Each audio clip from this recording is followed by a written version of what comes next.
When we were in Malawi, we went into the hospital and there were no medications on any of the shelves. They were bare. They had not even general pain medication for people post-surgery. Very little anesthetic to be able to use for surgeries. And so I realized that the need was quite large. And even as we've talked about where do we start, we knew it was important to include that, but you need to start with the education, and then all the other needs become apparent. And the other sort of thing that we thought that might be helpful is the area of microloans for the girls and women. Because if they can't achieve, build a career. So they need a vocational training and perhaps literacy skills taught to the women that were already in the community. So we put all of those things as part of our objects, but the focus is education. Okay, great, super. Listen, Carol, you're a minister, called of God. Linda, you've been clerk of session, which means the head elder in a Presbyterian church. How has your Christian faith, your love for God, fed into this brand new ministry, this brand new mission you have, Change Her World? Linda, will you first, please? Well, I think we both have a passion for social justice. We believe that everyone is entitled to be treated with dignity and humanity. And we also believe that everyone is a child of God and that all are entitled to humane treatment and the basic necessities of life. Our organization, Change Her World, is actually based on the Micah Challenge. Can you quote that? Micah is a prophet in the Old Testament. Yes, that's correct. Linda, you brought this to my attention before we began to do the program. What is Micah again? Can you read it to us?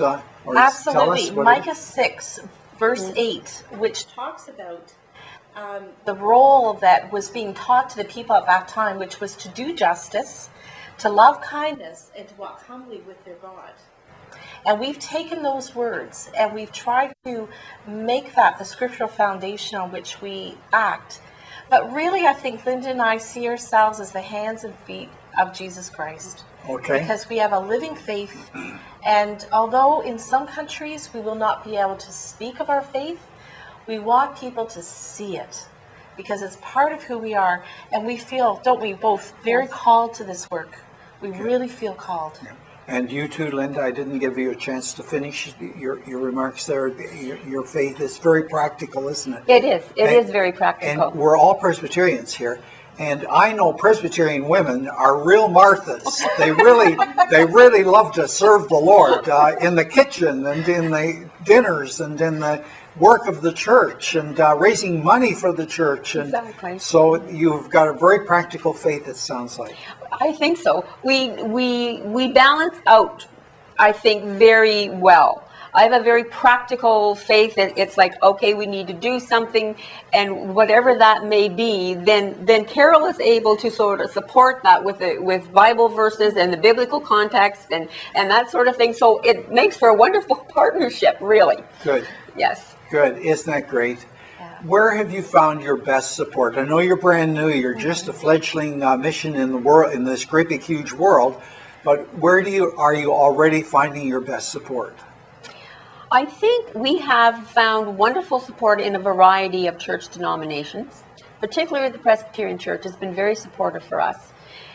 Community organizations have welcomed us. Individual people have made donations to us. We have had just a wonderful response from anybody that we've talked to, really. And it's important to note that it's not just a women's organization for women. It's not a women's issue. It's a humanitarian issue. It's a social justice issue. And so we have lots and lots of husbands who are involved in helping us do whatever we need to do as well. Mm-hmm. So, and individual people who will donate. We did an underwear collection campaign, which may sound odd to take to Malawi. Wow. I want to tell you, my wife started a little mission in our own church. She's going to kill me for this, but she called it Hotties for Haiti. Underwear for the women there. Right, because it's a very basic thing. Basic. Men don't think of these things, but women know what really are the needs of some people. Yeah. But how can people watching the program are from all different denominations and backgrounds, but people, how do we get a vision for serving the Lord? People who want to do something for the Lord, what can they do? I mean, they can't start an international mission like yours. What can they do? Well, God calls us all to different roles. And I think that for us, He gave us a vision, a very strong vision that we went forward with, and God has allowed that to come into place. But I think that when people begin to research and understand the needs of others and then share that information with those whom they know, the whole area of education is very, very important. They can learn more about that on our website, www.changeherworld.ca. Okay. They can keep an eye on your events that are happening, and they may want to share it with their friends and come and attend an event and learn a little bit more about what we're doing, because we're doing education events as well as fundraising events. Okay, very good. You know, when I've had missions in Africa as a Presbyterian evangelist, and I know the role of women. It's different in Malawi, isn't it? The role of women than here in Canada. Can you tell us a little bit about that? Well, the role of women in Malawi is really that, not to sound dramatic, but it's a very slavish kind of existence for them. They're expected to do a lot of the hard labor in the fields. They are the ones who will care for the sick and the dying. And oftentimes this is passed on to a girl as soon as she's sturdy enough to walk the 10 miles or however long it is to get the water. So they have a lot of work they have to do. The boys, on the other hand, have much more time for leisure. They have much more time for forming relationships and sort of, thinking about what their futures might be. Where most of the girls, I think, believe that their future is going to be exactly what they see with their mom, unless there is an opportunity and a hope provided to them somewhere. And how strategic the girls are, the women are, for not just the family, but for the culture, for the nation.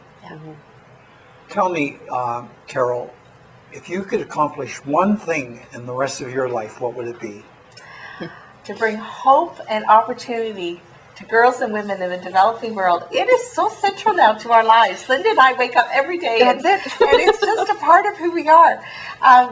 If we change one life, if there's one girl that is able to become a nurse, a physician, or is just able to open a business that provides for her family, that allows her children to have an education, and leads them in a path of hope and opportunity that they would never have thought possible, then I will have achieved my lifelong goal.